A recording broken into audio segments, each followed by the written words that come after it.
The Eugene Field House Museum in downtown St. Louis has been a beloved historic treasure open to the public since 1936.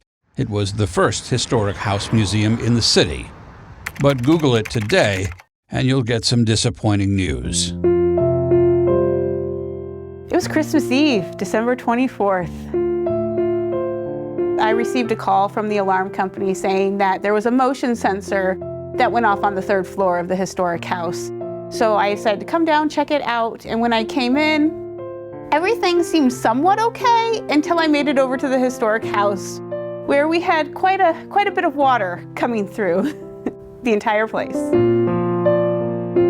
A frozen water pipe connected to the sprinkler system burst in the worst possible place, the attic. I fell off my chair. You never quite contemplate it until it happens. Because there is actually some heat in the attic, so it didn't really expect it to happen. And because the water ended up flowing to the middle of the house, unfortunately it provided a wonderful conduit all the way down to the other floors. But in some ways that also directed and contained the water. When it was over, they had 14 inches of water in the basement, but there is damage in every room on every floor. Insurance will cover some of the repair costs. The rest will have to be funded through donations, and it's going to be a big lift.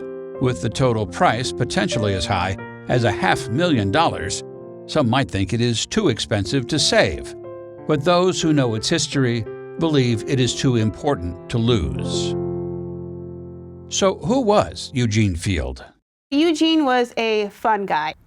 He was born in the house in 1850, and he grew up to be a newspaper columnist and a poet. And not just any poet. Field was known as the children's poet. Among his most famous compositions, The Gingham Dog and the Calico Cat, and Winkin', Blinkin' and Nod. There was at one point at least one Eugene Field elementary school in every state in the United States. Here in St. Louis, the elementary school was turned into an apartment complex.